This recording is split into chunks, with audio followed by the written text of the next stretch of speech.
Hello, everyone. Welcome to Curb TV. My name is Jack, your host today, or co-host, should I say.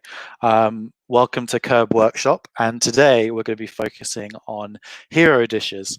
If you've never heard that phrase before, then by the next 20 minutes, you'll be an expert on them. We're going to be doing a workshop for 20 minutes, and then we're going to be doing a boot camp with someone who's won our consultation challenge, which you can still enter, and we're still looking for someone for next week. So if you want to, you can find the links in the comments. And like always, you can always support our traders at curbfood.store here.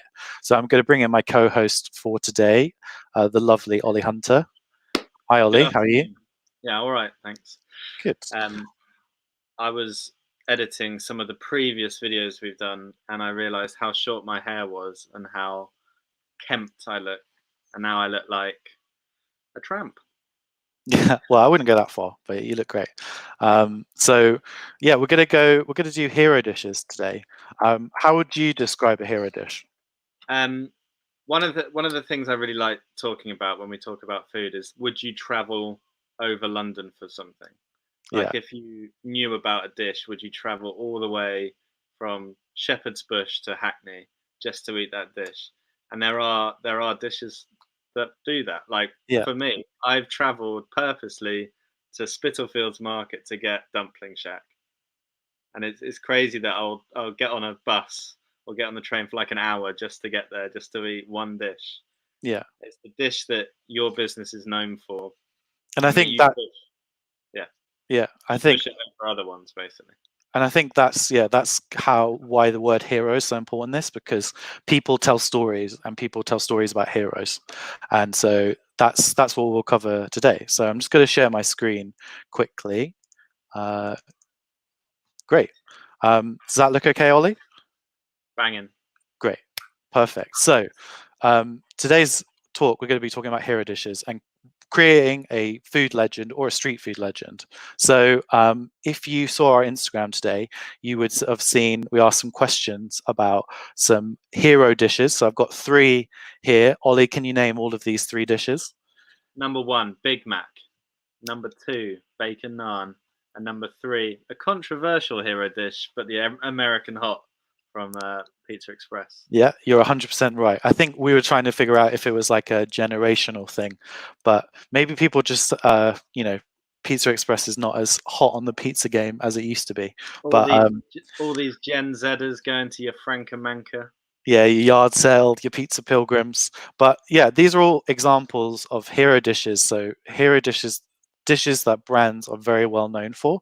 And it's basically, like Ollie was saying earlier, a hero dish is a dish that's synonymous with your brand, a dish that tells your story, your personal story, and is hard or impossible to find elsewhere. So like Ollie was saying about going to Dumpling Shack and going all the way there, it's hard to find that dish around the area that we work or live, or might even have to go travel to find. And yeah, like we were saying, a dish that people have to share with others, very much like a story. So this is a good example of a hero dish. This is the Bleecker Black, which I don't think they make anymore, but was definitely one of those dishes that when I first moved to London and started kind of getting interested in food and street food, was something that stood out. Can you remember when you first had one, Ollie? Yes, I think it would have been when we did a venue in Hackney Wick, and I think the Bleecker Black was around that time. I remember though when it debuted, I wasn't there. Rob of Curb used to work for Bleecker, and he helped out on their burger.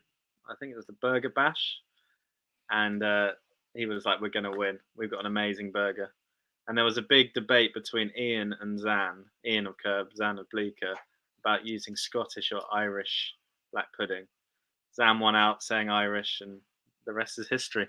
Yeah, well, that's the kind of commitment that you need to create a hero dish. And if you aren't able to watch anything else today, these are kind of like the top line kind of guidelines on how to create a hero dish. So obviously, first thing is starting the adventure. So that's actually having an idea of what it is you want to do, whether that's a goal or a specific dish, documenting your story and what is unique about you. So why your dish is different, why your story is different, why people should come and eat your food as opposed to anyone else's.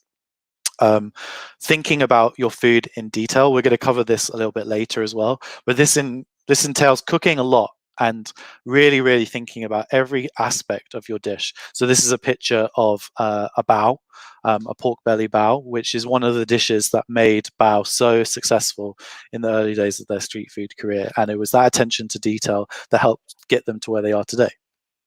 Do you know what I think with that bao? I think the Yeah, one thing that really stood out was the peanut like crumb that's drizzled on top, yeah. dropped on top. That really distinguished it from other competitors at the same time.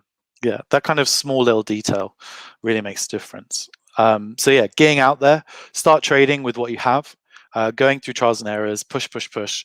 As we'll find out during today, there's lots of people who didn't actually start their street food career with a hero dish. They found it along the way through their experiences. And yeah, like we were saying, track what you've done, think of how it can be improved. Can you cook that dish consistently to that really high quality all the time? And lastly, finding that hero, creating the legend, the story about it, and sharing it with the world. So we're going to cover all of those things today in the workshop. And yeah, we're going to start with kind of the first element of a hero dish in the idea of what is a hero. So this is this is kind of a quote from Joseph Campbell, who wrote a book in 1949, The Hero with a Thousand Faces. So this is kind of like the archetypical journey of what like every single hero in every story that's been told ever goes on. So a hero ventures forth from the world of common day, of normality, into a region of supernatural wonder. Fabulous forces are then encountered and a decisive victory is won. And the hero comes back from this mysterious adventure with the power to bestow boons on his fellow man. So yeah, kind of oldie language, but if you think of every classic story from Star Wars to Lord of the Rings to Harry Potter to any story, there are these kind of tropes that people go through and experience. And so if we kind of change that into like what is a hero dish, we can see that a hero dish ventures forth into the world of street food, battles against boring bites and drudgery-filled dishes, aiming to conquer the region in the name of supernatural wonder, curbside nirvana, and culinary ecstasy. It's those things that Ollie was saying, I'm going to go to Dumpling Shack and eat those things because they're so good. So fighting our way through that, our hero goes through lackluster markets, empty pop-ups, sourcing elusive ingredients, searching for that legendary perfect dish. And through that, they encounter all those things, and against all the odds, the hero overcomes these challenges and a decisive victory is won. Through that experience, the hero comes back from their mysterious adventure with the power to bestow their street food expertise to the everyday person. A legend is born, their story now shared, and their dish devoured by the public. And I know that kind of sounds like big and theatrical, but that's the kind of thing that hero dish does. It cuts through the swathes of other stories, of other dishes, to be front and center of people's minds. What do you think of that, Ollie? I love it. I love the idea of Luke Skywalker opening a restaurant, going out, finding a bit of culinary inspiration on Endor, and then bringing it back. Yeah, to go with that bantha milk, I've so wanted someone to do a bantha milk mac and cheese. We did Star Wars a few years ago, and it would have been amazing. I reckon you could ask Robert from Eatla to do that. Oh yeah, maybe with rice and cheese, mac and cheese. So coming back to that idea of a hero, and we will focus on the food aspect like in the other half of this presentation, but this hero's journey, this is a nice picture of like what the classical hero journey is. So if you look at the beginning, that's you in the middle, and every hero starts, they have a call to an adventure, a reason to leave, a reason to undertake this journey. They might meet a mentor along the way. They have to cross a threshold, cross a state from before to after. Think of like Frodo in Lord of the Rings. He meets Gandalf, he has a reason to leave the Shire, and he has to leave the Shire to start his adventure. So for you, that might be working for a trader, or that might be just going and cooking professionally. So yeah, through that experience, they have trials, they have failures, they grow new skills and things that they didn't think they could do before. And through that process, they have this death, this rebirth into changing into something else. They have a revelation about themselves. They finally change and they find atonement, or they've done the right thing. And through that experience, they get the gift. And the gift is that street food dish, which they can return back to the world from where they started and then go on that journey over and over again. So if we transpose that directly into the idea of creating a hero dish, then you might want to identify your goals and your journey. Start working for a trader, getting your first pitch, maybe quitting your full-time job after it starts going well, and throwing yourself into the unknown, and then going through all of those experiences that create a hero. So that's making money, losing money at markets, selling 2 portions of something, going through trial and error, wasting loads of chicken, cooking the rice too late, those kind of things, having challenges, but also having opportunities. And through those experiences, you refine your offering, you figure out what that hero dish, maybe you rebrand your stall. And through that, you get exposure, you get access, you get more opportunities and growth.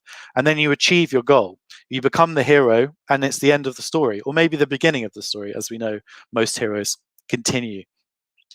And I think that's quite a nice way to look at, if you're thinking of your hero dish, of creating one, or if you already have a business, of trying to make it better or tell that story better. This is quite a nice, easy way to think about how can I tell my story about my dish. I love the idea that that's also the cycle of a business as well. Yeah, definitely. Like Uh, the normal world, the unknown, that just goes straight across as you having a regular job, but you're throwing yourself out there, throwing yourself into the unknown, gonna it's a go through trials and tribulations and maybe return a hero. it's a brave thing to do, and okay, it might not be the exact same story as like the heroes and legends of all, but you have to overcome things, and you have to then tell that story. So if we take that example from earlier when we were talking about Bleaker Black and talking about some of those elements from the hero's journey, we can see the Bleaker Black here, and we talk about Zan. So Zan was a lawyer, but she was kind of sick of the humdrum life of being a corporate lawyer. She worked for a friend who had a restaurant or a bar and had a kind of revelatory burger experience. And that pushed her into starting a journey into creating the best burger possible. And she decided to have commitment to utmost quality, would not compromise on those ingredients ever. So from that, she found herself within the street food community, had ups and downs, hustled, had that trial and error, and really had to go through that journey into creating this status for her brand and her products. So she created the Bleaker Black pudding in a burger. What? Like no one does that, really. That is not a normal burger. That is not a story that anyone else can be compared to. Made the product stand out against other burgers. And she had a confidence in serving it. So it was rare. It was split down the middle, kind of early days of Instagram, food porn kind of things. And it was beautiful. It looks great. If you look at that picture, that is such a sumptuous burger. I want to rip into it straight away. And so all of that work and that story from beforehand is part the stepping stones to it becoming influential, to it becoming legendary, to it becoming the hero dish of the brand. All that work beforehand pays off. And then from that, accolades, fame, multiple sites, the hero reaching their goal, the hero dish kind of fulfilling its purpose. So if you're watching this and you're thinking like, what can my hero dish be? A great place to start is, what is your hero journey? Like, what is the journey that you as an individual are going through that you can tell as part of your story? Yeah, I agree. I think that what you're talking about with the work that you do beforehand, it is just like you can't just launch with a burger like that and expect to get all the same kind of like accolades and press that Zhang got. You need to put the legwork in. You need to go through those trials and tribulations. You need to go and fight the Night King on Weathertop to get to that point where you can actually, drop the ring into Mount Doom, I guess. Yeah, that's In the a goal. culinary sense. Yeah. So yeah, we've got to start that adventure, and so you need a reason to start your journey and undertake that adventure. So if you're watching this and thinking, what can I do to create my hero dish? Here are a series of questions that you can ask yourself. Even before you start creating a dish, who are you? Who is beginning this journey? What is the reason for your adventure? What makes you different from other people? Where will your street food journey take you? Where do you want to go? Do you want a bricks and mortar site? Do you want to be in a food hall? Do you want like little concessions all over the UK? It depends completely on you, and that's what makes your story unique about you. When will this adventure start? Like, has it already started? Have you already begun it? Are you yet to? What is the thing that you need to overcome to get there? And yeah, why is your dish a hero? Why should someone care? Why should someone go to the extreme lengths to eat that food? And yeah, how will you succeed? How will you get to where you want to be? It's kind of what we were talking about with Carly about her. So Carly did the boot camp with us in previous week, and we were saying like, what's the story behind what you're serving? Why should someone care about the actual like dish you're serving beyond the fact that it's food in front of them? They want that sort of well-rounded background to what you're serving, because otherwise you could just be doing something that anyone else is doing. Yeah.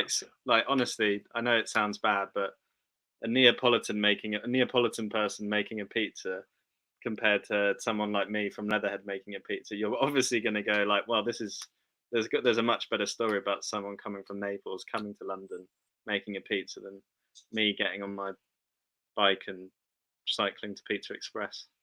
Yeah, 100%. So obviously we've talked a lot about kind of the hero aspect of it, but we obviously have to focus on the cooking aspect of it well. So if you have to ask yourself, like, how much experience do you have?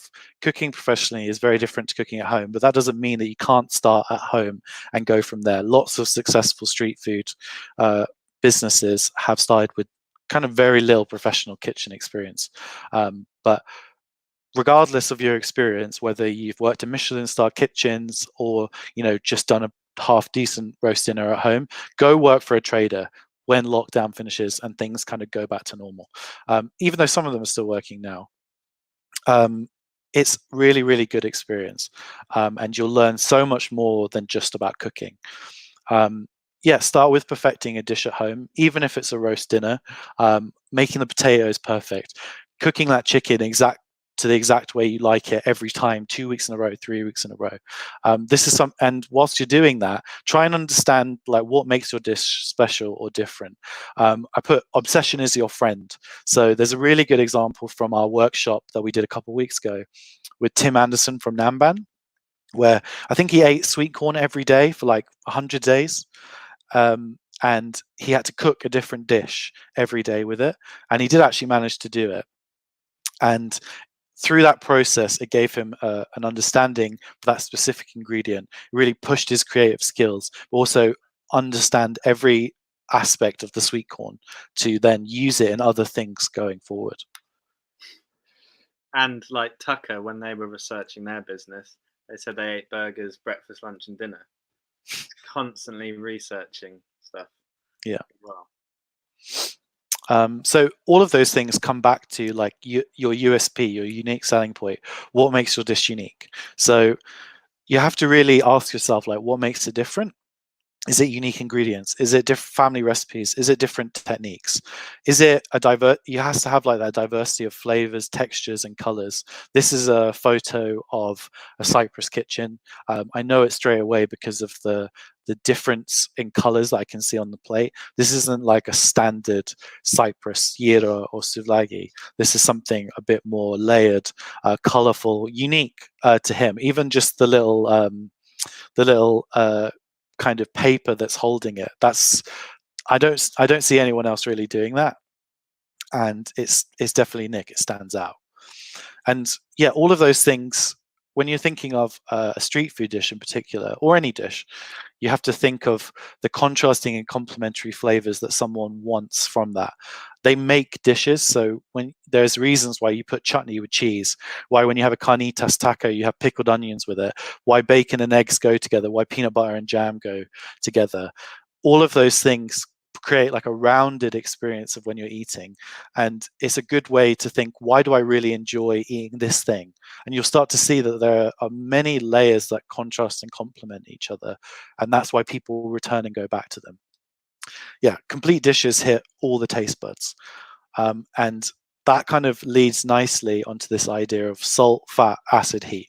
So this is a phrase popularized by Samin Nosrat, who has a book called Salt, Fat, Acid, Heat, and also has a Netflix series. And it's quite a fun way to look at and understand your dish and maybe elevate it to where you want to be. So you can use it to be critical and to find subtleties of your dish and find little ways to improve, just slightly changing things to make it better. So if we break each of those things down, we can look at salt. So salt is present in each mouthful. It's what gives food flavor, but it also gives food volume and texture. So if you cut an aubergine and you add salt to it, it starts to change the texture of it when you cook it. Fat is instrumental to maximizing each ingredient's potential. And imagine a roast potato without butter. You know, cooking a piece of chicken with olive oil as opposed to butter changes how that dish is. Whether it's better or worse is completely up to you and what you want to achieve with that dish. Acid provides balance to a dish. It cuts against other flavors, so that can be things like vinegar, pickles, lots of different things that can cut against like a rich, deep piece of meat or something like that. And lastly, heat. So obviously cooking with fire is what makes us human. It's the thing that distinguishes us from all other animals, and it's fundamental to changing the composition of an ingredient. It's not necessarily about spice, though chili also kind of awakens the taste buds in different ways. So we're going to use an example from the street food world, from our markets, and that's the beast, or any of Biandang's dishes. So this is one of the most successful popular street food traders, definitely on our markets, maybe ever in the UK. And if you look at this dish, you can see that it has lots and lots of different elements to it. You've got stir-fried vegetables on the side. There's chili oil you can put on top. There's braised pork or a shiitake mushroom sauce that goes with the rice. There's short grain rice that's cooked to perfection. We also have fried pork, chicken, or mushrooms that's cooked in a sweet potato flour. There's a marbled tea egg that's kind of marinated in soy, and there's 2 different types of pickles. So that's lots and lots of different ingredients. But if we break it down using that kind of salt, fat, acid, heat matrix, we can kind of see that each of those ingredients is providing different things to that dish. And so that exploration of texture and of flavor is what makes people go back for more and makes it really, really satisfying. I would kill for one of these right now. Me too. I think like if you can think of any like really good dish that you love eating, you can always just go like salt, fat, acid, heat. Like I Yeah, was thinking spaghetti bolognese. yeah, Acid from the tomatoes, fat from the meat, salt from the salty pasta. Heat. You gotta cook it. yeah, yeah. And every dish is different and will have like different kind of elements of these things. And it's not saying it has to have every single one of these to an equal level, but thinking about your food in this way is a really helpful way to think. Maybe I cook the onions in a different way and it will make the meat stand out against the meat, and blah blah blah blah. So there's another way of looking at food which is quite fun as well, which is hot, cold, sweet, sour, crunchy, soft. And this is a picture of one of Max from Max's sandwiches, who is like incredibly well known for his sandwich shop, I think in North London. I've never been to, but I would really like to go actually. Maybe I'll do that post lockdown. And again, this is another fun way to look at and understand your dish. And if you asked yourself when you're creating your street food hero dish, how many items are ticked when you eat your own? And it's that diversity of flavors that makes you want to come back to more. So if we use another hero dish, this is Ollie Baba's halloumi fries. and you know, didn't start off trading with this dish, kind of created it along the way. But if you look at all the ingredients to it, you've got halloumi that's deep fried, you've got chili flakes and chili honey, you've got pomegranate two ways in both seeds and molasses, you've got sumac, which gives it like a citrusy, lemony flavor, fresh mint, and za'atar yogurt. So again, if we break down all of those things, we can see that all of those different elements are giving different things to that dish. And so each mouthful has different elements of them, and maybe you'll have that perfect mouthful that has all of those things. Those are the kind of things that bring people wanting to come back for more and enjoy it. Ollie Babas is also a good example of someone who found their dish along the way. So if we look at Bian Dang, that's the dish that he kind of started with, and maybe he's made changes along the way, but the core idea was there from the start. But with this dish, it's an iconic street food dish, acquired millions of views on Facebook and Instagram. When they launched at Camden Market, became like a viral sensation, and it's now widely imitated across the UK and the world. But how did he come up with this dish? Well, he started working for multiple street food traders before starting his own thing. He knew he wanted to share Middle Eastern food, so he started creating those kind of dishes in the best possible ways that he could do falafel or hummus or fattoush or other Middle Eastern dishes. And after that, he catered a wedding. He got an opportunity and he came up with halloumi fries. And now that's the only thing that he really does. He created a hero dish through his own personal journey. I love the idea that actually he was just like chopping up halloumi, and then like someone bashed into him and they fell into the fry, and he's like, "Oh no, it's been ruined." But no, it was exactly how you said. You can get them in Aldi now. That's how iconic they are. It's so ridiculous. That's crazy. So, like, maybe you think once you start working on that dish, maybe you're thinking like, oh, well, when is a dish finished? When is my dish perfect? And a dish doesn't necessarily ever have to be finished ever. It's that kind of pursuit of perfection, of obsession and commitment to quality that leads to it being so good. I think Ollie told me the example of like Bleecker. She used to say it's only 60% done, even when people said this is the perfect burger. Yeah, she used to think she could still improve it. Yeah, crazy. I'm pretty sure she wasn't referring to how much she cooks it, but I know it was the percentage of how finished as a product it is. Yeah. And so it might not be changing ingredients, but it might be changing methods and looking at how you can do things better. I think all it comes down to really is attitude. So the attitude is, will it ever be perfect? Is this a dish that I'm proud of? Is this dish worthy of a story that someone else would share with other people? And yeah, that comes back to that idea of improvement.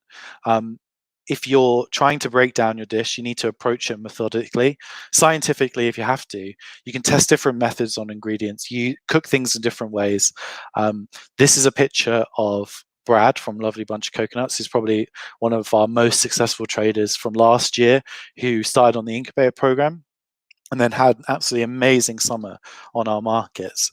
And his background is as a chef in Michelin-starred restaurants, but he was always looking to be better, always looking, can I do something in a different way? What is the best way to cook these vegetables? Like, how do I control this barbecue in the best way? And it was about constant improvement. Is the name of the game. And really asking himself, like, how special is my dish? What are the reasons why someone's going to keep coming back and enjoying my food? Yeah, and Matt from Thunderbird, sorry, he is a great example of someone who documents all the different variations of things that he does to constantly try and improve stuff. Cool. So let's say you've created that hero dish, you finally stumbled upon it, or you're just trying to tell the story of what you're making at the moment. It's important to share that story. And I'm not going to talk about Instagram or social media or anything because you can watch other workshops for that. But this is a good example of a trader, Eatla, Robert, who I love. This is his dish, his nasi caribou, which he's always championing on his social media. And it's always about telling that story and kind of sharing why it's special, and also just being known for that dish. No one else does a dish that's presented and colorful in these kind of ways, and it makes him stand out, makes him unique, and he knows all about the different kind of Malaysian dishes that he could make, and why he's chosen to do this one, why he is the expert of nasi karabu in the UK. And even though maybe at the start it wasn't as successful as he wanted to, he stood committed to it, and kind of made changes when he had to, but has constantly been like, this is my dish, this is what I'm proud of, this is what I'm known for, and kind of getting out there on his own accord. Yeah, I just love the colors of that dish. Like, I know straight away that that's Robert. So yeah, that's kind of like a whistle-stop tour on creating a hero dish. But in summary, you've got to be like this cat dressed up as Zorro. You've got to stand out and be different. There's not many cats that do this. You have to ask yourself, like, what's your story? Heroes make hero dishes. Experiment and become an expert at what you do, and record your processes, just like Ollie was saying about Matt from Thunderbird and so many other people. Understand what it is that you do and that is different and makes it great. Look at your dishes critically. Ask for feedback from other people, not your family and friends, from other people or other traders, but don't worry about it too much, because lots of our traders did not start out with the dishes that they are now well known for. They took their journey and they found that hero dish along the way. And yeah, every hero's journey is different, and you have to identify kind of where it is you want to go, and that will be part of your story and when you find that dish. If you don't have any challenges, then there's no story to tell and you can't become a hero. So if you've watched this and it's kind of got you inspired into thinking like, right, I have a hero dish, or I want better, or I think I know what I want to do. If you want to look for some more advice apart from just cooking, you can start planning, like, if you could trade tomorrow at a street food market, what dish would you serve? How ready is that dish that's in your mind? Listen to Tom from Decatur, who was an incredibly successful street food business several years ago, got into Time Out, voted like #1 street food dish in London. He talks about how to create the perfect dish. And you can also watch the rest of our workshop series on Curb TV, especially the workshop with Tim Anderson. Here's a nice picture of Tom from Decatur a couple of years ago, and his talk on the Street Food Star Pack on our website. And that's a nice segue to our bootcamp that we're also going to be doing today. So yeah, thank you very much.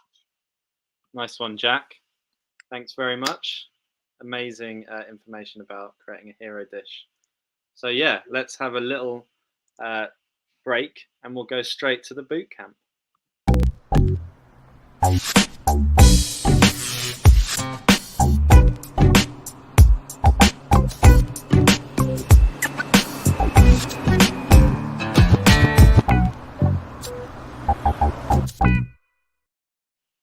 So the Curb Bootcamp is where we get a brand new trader, someone who hasn't started or has just started, and they can ask some questions from a very experienced trader who sort of knows the game, knows how to fix stuff, has got basically, they've messed up a lot of times and they've been able to work out how they can get out of it.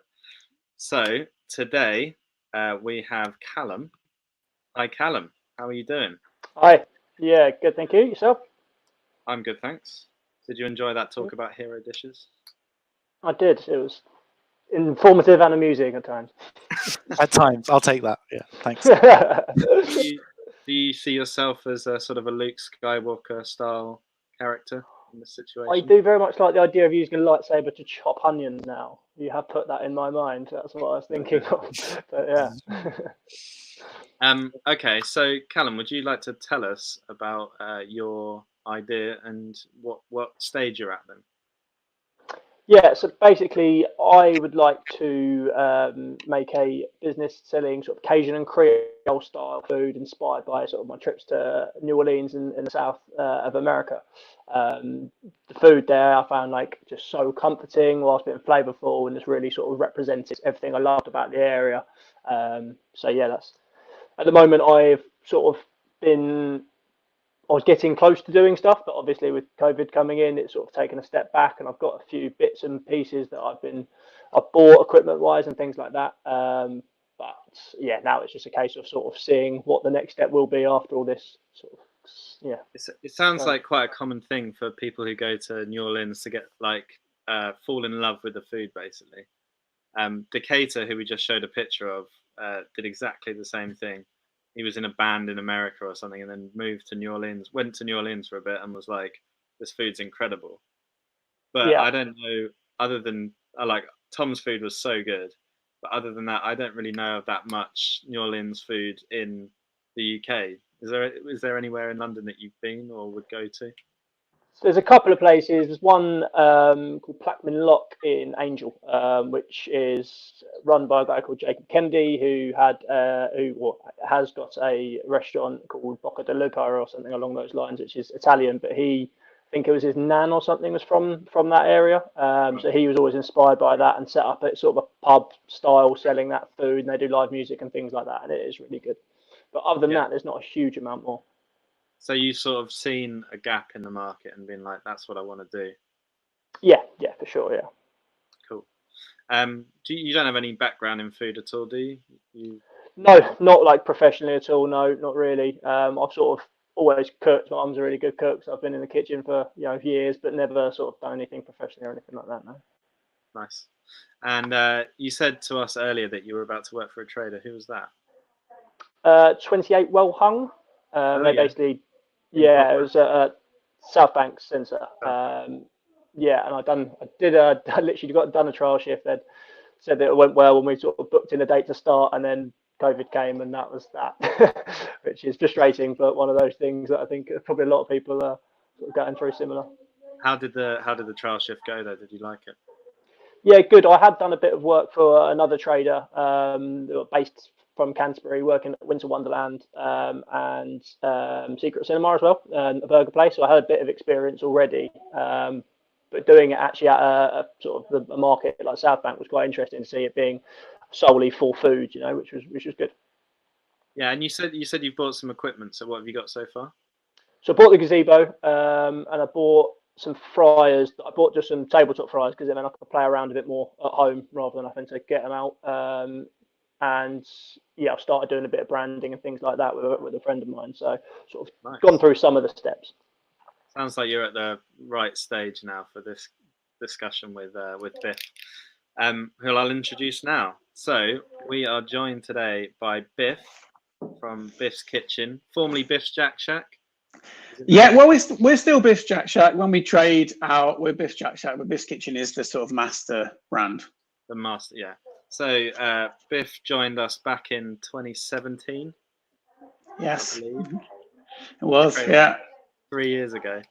And he came to us and he was like, "I've got this plan.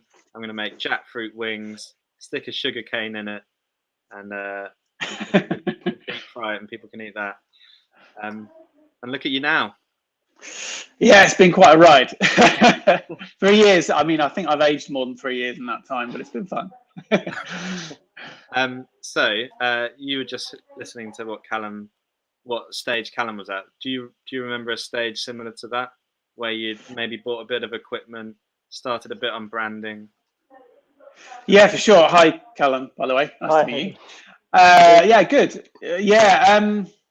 We really did a sort of set ourselves a very crash course target in that respect, because I visited I attended the Curb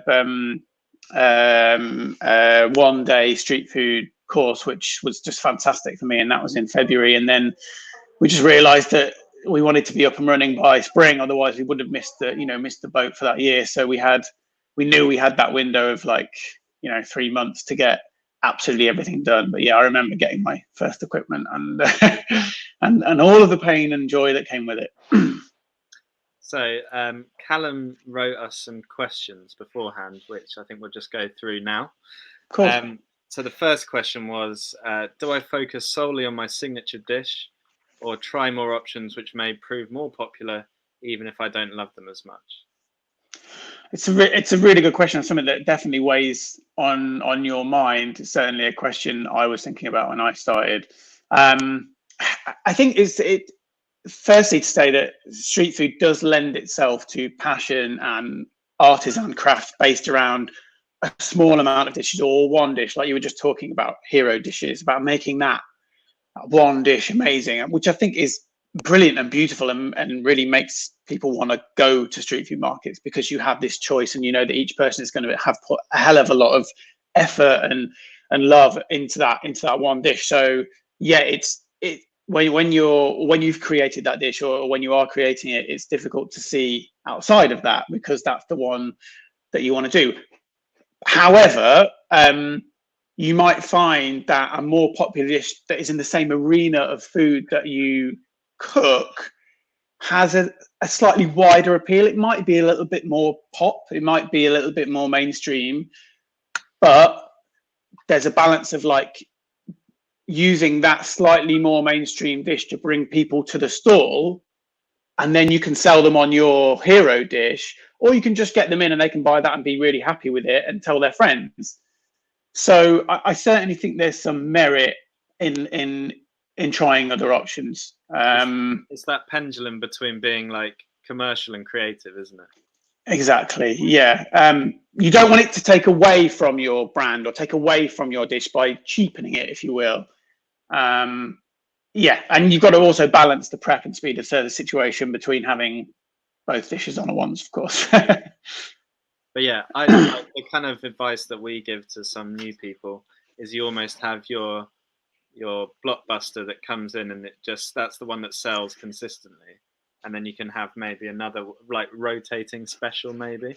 Yeah. One that you're trying to find some creative like energy with, and you keep revolving around a different number of specials until maybe you hit one which is even more popular than the thing that you've been banking on before.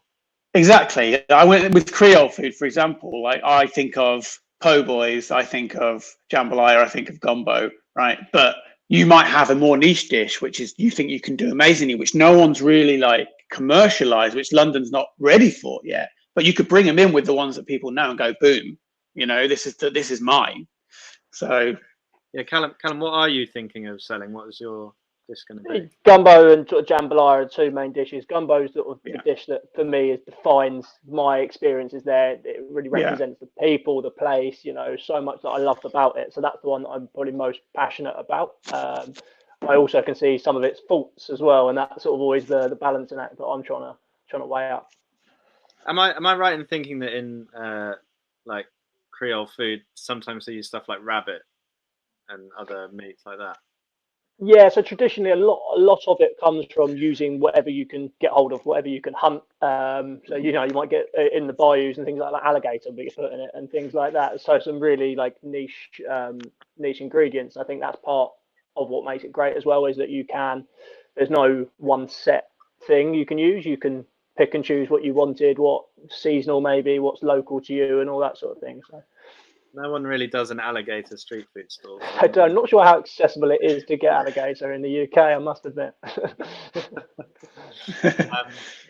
Okay, great. So the second question was, is it when... Actually, this is a great question for Biff because he does basically all of his prep in advance and then freezes them all. So is it viable, and how do you try and balance having one dish that is prep heavy off-site as well as a dish that's cooked on the day? So presumably in your situation, you're maybe talking about cooking the jambalaya on the stall. Yeah, spot on, yeah.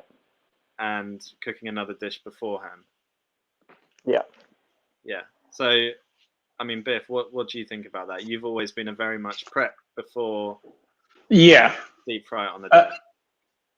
Yeah, we do a bit of prep on the day, but then we've done different dishes on different days since we originally started that needed both. The short answer is, if it's viable, it's viable. But in order to understand how viable it is, I guess you need to weigh up the pros and cons of what it takes to create. So you're looking at cost, right? What's the cost of the prep versus the live cooking? What's the cost in time? Like, how long is it going to take you to make things on the stall versus in advance? Storage, do you have enough storage space in your van, in your kitchen at home, in your freezer, wherever it is you can pre-make stuff? Service space. So if you're looking to add a couple of different dishes to your stall, do you have enough room to build one and hold another, and to make those in a efficient way in order to get the portions out? And then wastage, I guess, is the other one, right? I mean, the one thing that, as Ollie said, our core product is frozen deep fried. It means we can keep it frozen and we don't waste anything. We really bring enough fresh that we need for that day, and even a lot of the fresh for the day could potentially be used the next day if it's kept well. You London's biggest stockist of freezers for a while. Yeah, got a few. Still got a few.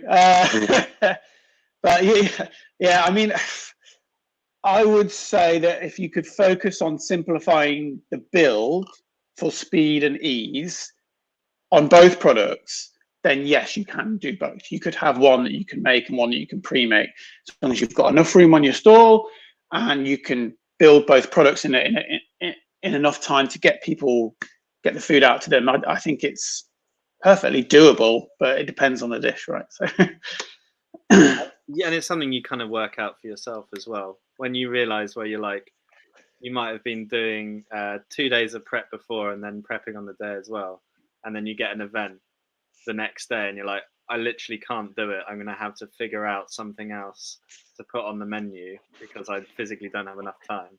And then you're like, oh, actually, that was really good. That was a great exercise in actually making it much more simpler for myself. And then you're like, oh, I'll just do that now. Exactly what happened with Ollie with halloumi fries.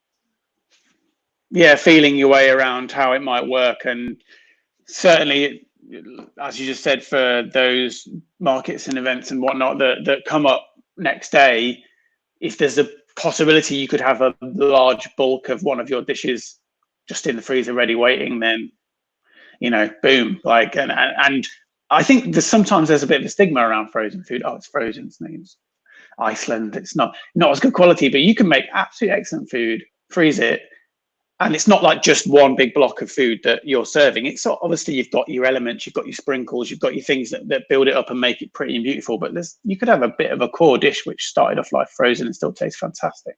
I know Macatcha start cooking their curries for the whole summer in like March, and then just have it frozen for the whole summer, and it's just as good, probably better because it's frozen straight away in a big blast chiller. Which is actually a good segue to my next question. When you're doing a big event, how do you go about scaling up and working out quantities? So I mean, I guess you're slightly easier in that you're like a patty a burger or 2 patties a burger. So you're just like, okay, we need 1,000 stuff. Callum, are you talking about stuff like making a huge vat of gumbo or? Exactly. Yeah, it's sort of about trying to work out how much you'd make, how logistically you'd store it all, and then what ends up being wastage and that sort of thing, and how you sort of try and work all that out. Yeah. One of the most difficult things in street food and festivals is predicting how many portions you're going to need. There are formulas, but they're wavy. They're wavy. There's some models out there which I have used, and you get to know which ones work better for you, but there's no certainty. Every trader has a different view on a situation. Just anecdotally, my view is for large scale festivals, I want 1,000 customers per trader. So if it's a 30,000 cap festival, I want 30 traders. But that's because that's the large scale, high volume ones. However, if you were doing something a bit more local, a bit more foodie led, you might have 300 to 400, 500 customers per trader and still be able to take decent amounts. There's a book called Street Food Soliloquy, which I think the formula in that is actually not bad. It's like, take however many people you expect and cut it in half, divide that by how many traders there are, and then use a multiplier depending on what food you've got, right? So like burgers, burritos, pizzas, add 20% to what the split is. Vegan, right, of our food, and something a bit more niche, maybe take 10-15% off, and you kind of start to find out where you are, and it can give you a good idea. But prep is key in terms of numbers. So like specifically, if you're thinking about how much food, obviously you need to know the weight of your food, how much goes in each serving. You need to know how much food you make in one go. You need to break that down into how many servings it is, and then, you know, Google Docs is your friend. There's a Google Doc for everything, and you can work out exactly how much you need to make a certain amount of portions. I would also recommend trying to separate out the different things that, say you're making a gumbo, which is like loads of stuff put in together. If you can separate the stuff out, so like once it's cooked, that has to be served and you can't do anything else with it. If you have it as just like the, I don't know, gumbo mix and rice or something like that, and then when it's cooked it's done, but you can save the separate stuff and they have a longer shelf life. That will save you so much stress, because you won't, like, cooking 1,000 portions expecting 1,000 people to come and only selling 100 is probably one of the most heartbreaking things you'll do. But if you like prep 200 and then you're constantly topping up 200 to 1,000, then it makes it a lot easier for you. If that makes sense to you.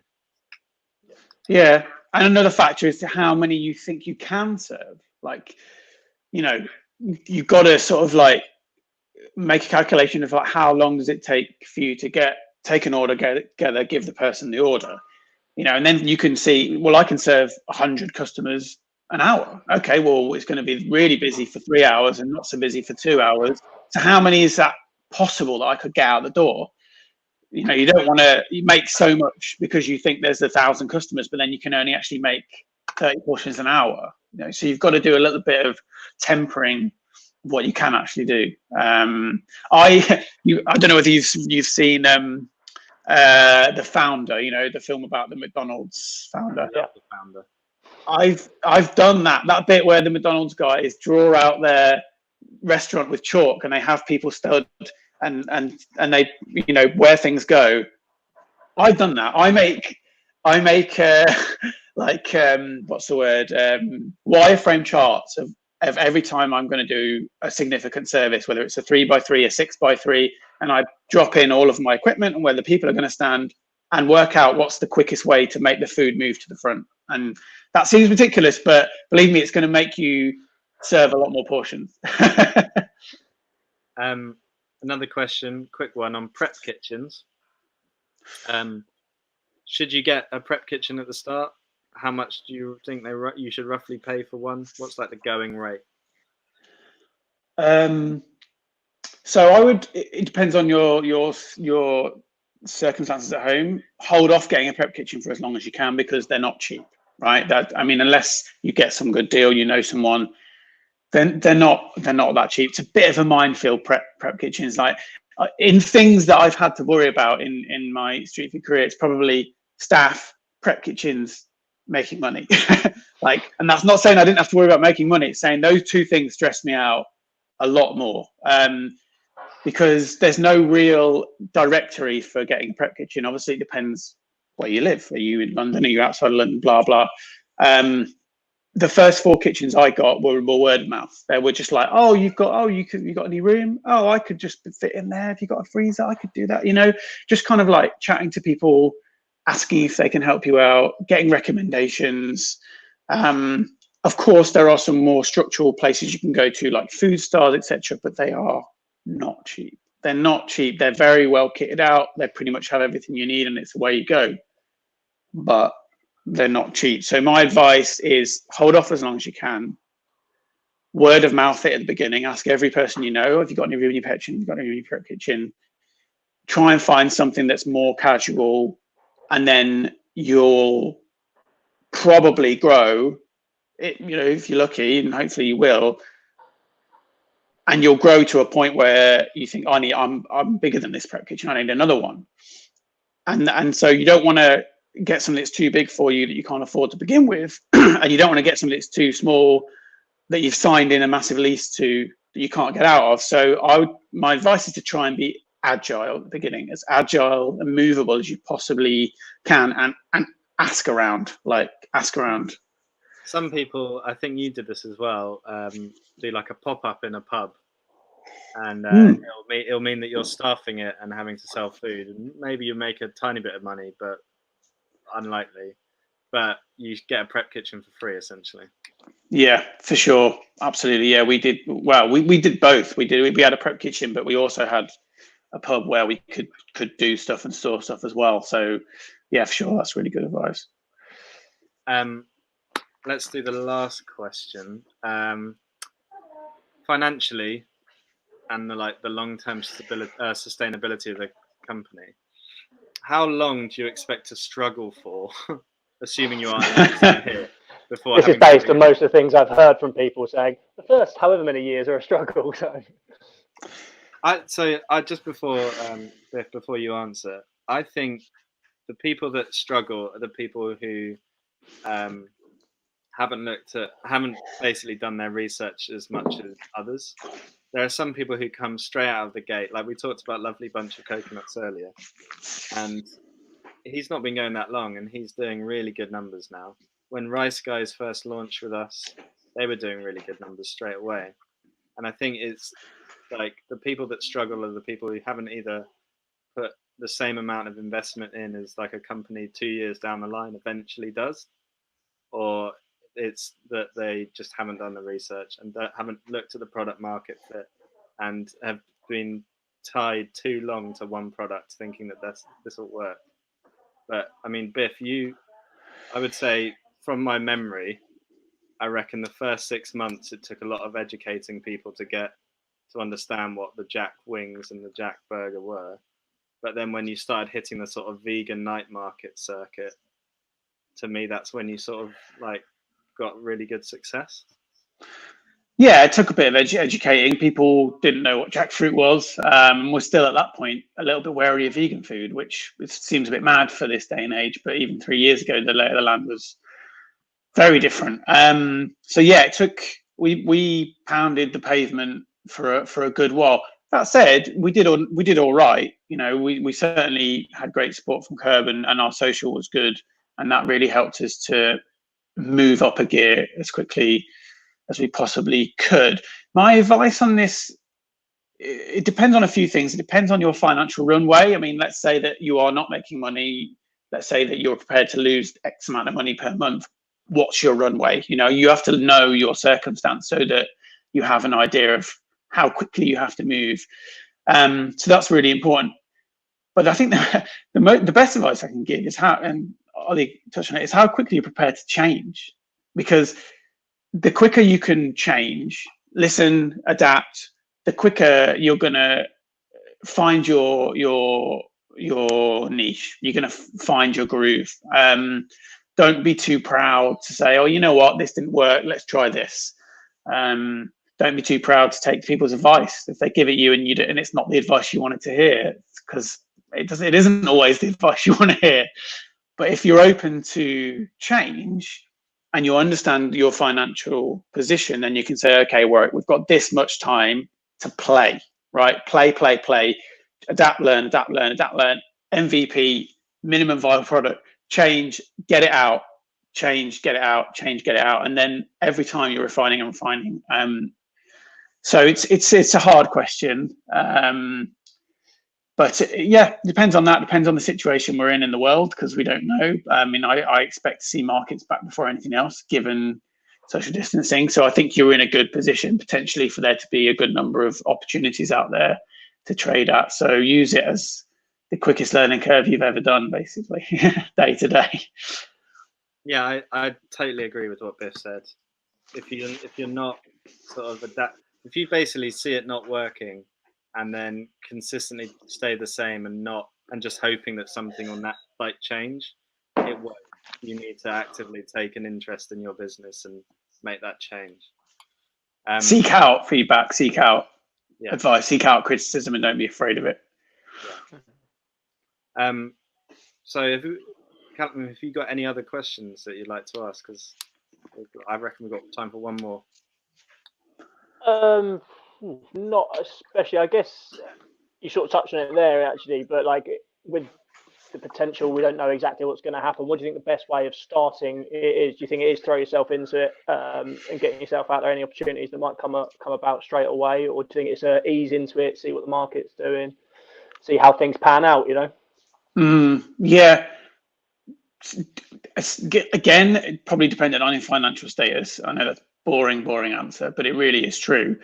If you can give yourself enough time to throw yourself into it with a view to learning and changing, then I would say do that. I would say if you can do it, then do it at the cheapest possible way you can, like with this least equipment, with as little, just to kind of understand, because the minute you start doing it, things are going to start to change. You're going to realize you were probably wrong about this, or you misjudged that, or you need a new one of these, or you need a bigger one of them. So it's a lot. It's easier for you to learn on the job, and if you can do that in the cheapest possible way for you, then my advice would be to do that. Yeah, I would like look at all your outgoings for a month, and then look at how much money you need to make to cover those outgoings, and then maybe keep a part-time job like working for a trader to cover that, and then spend the rest of the time trying to grow the business. Yeah. But yeah, that we've come to the end of that. I hope that was useful. Really helpful. Yeah. We're more than happy to keep chatting. We'll add you on Slack so you can keep chatting to me and Jack and Biff, maybe, if he's on there. It's very busy at the moment. So, Biff, I see you're wearing the Sports Banger NHS Nike jumper. I am. Yeah, very proud to be wearing this. We're working with Curb guys, Muriel, who's from Club Mexicana, who's organising charity drops from a bunch of co-traders, Lucy from Minkfish Beak, Jess and Luke from Jerkin. So yeah, buy these, support the cause. It helps us deliver food to frontline NHS workers and other areas of the care spectrum as well. So, and if people wanted to go and buy some Biff's Jack burgers, where can they get them? Well, we're currently operating out of Brewdog in Dalston on a few of the delivery platforms, Deliveroo, and also their own one called Hop Drop, where you can buy the fresh beer, which is canned in crowlers, which is incredible, and that's a 5-mile radius. Alternatively, you can find us in Eat 17 supermarkets in East London and in various veg box places which are delivering. And in the next few weeks, we're hopefully launching our online shop, so you'll be able to buy as direct to customer from our online shop.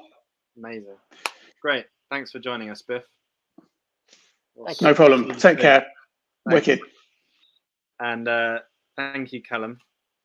Thank you. I feel like me and Biff just spent half an hour talking to you, and you didn't get to jump in too much, but we definitely will.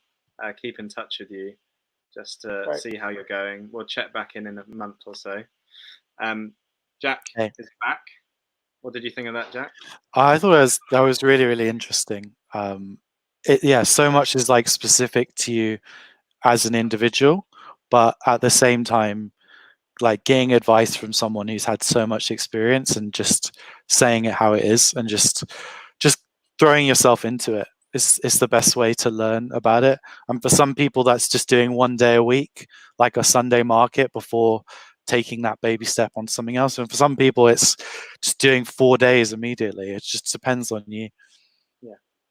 And Jack, you were quite keen to push the idea of an alligator-themed business, right? You said that's Callum's USP.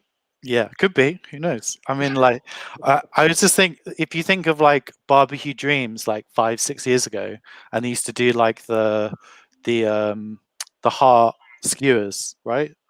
Like on a street food store. Like that's one of the things that like used to stand in my mind, and like I think people are still funny about like offal, but that's quite a brave thing to do. It says who they are. Maybe an alligator chicken skewer. I don't know, but who knows? I'll It's look about into it. finding that special dish. Yeah. There you go, Yeah. Callum. I think Great. I agree with the alligator thing. It'd be amazing if you did it. But make sure it's delicious and not a gimmick. Yeah. That's my Cool. advice. But yeah, thanks for Mhm. joining us, Callum, and hopefully we'll speak to you soon. Yeah, great. Thank you. Cheers, guys. Thanks. Bye. So Jack, what have we got coming up on Thursday? So on Thursday, we're going to be having a lockdown lunch with the one and only Taco Dave. He's just sent me his ingredient list, which is amazing. We're going to be making migas, which is like breakfast tacos with bacon and eggs. It's very simple. Probably most of the ingredients you probably have at home. So that is going to be really fun. And we're also going to be checking in with Carly, who did our Curb Bootcamp a month ago, maybe, to see how she's going. You know, has she painted her store frontage yet? Has she decided on a name? All of those burning questions. It's going to be really fun. Yeah. So I've been speaking to NCAS a little about markets, and it does look like with the slight relaxation of businesses being able to go back to work, the outdoor markets might be one of the first things to come back in terms of hospitality. So Wow. that could be very exciting. Cool. And if anyone's watching and hasn't entered our consultation challenge yet, please do, because we're going to be doing the same thing next Tuesday. So if you have a original, unique street food idea and are kind of, well, wherever you are on that in the spectrum of your journey, then please apply, and maybe you could be talking with a street food legend next week. Yeah. And remember, you can always support our traders by going to the Curb Food store. There you go. Cheers. Because I'm the wrong way around today. Yeah, and me too. And buy a voucher so you can redeem it when you're back at one of our markets. Which Thank could be you very soon. much for watching, and we'll see you on Thursday. Thank you very much.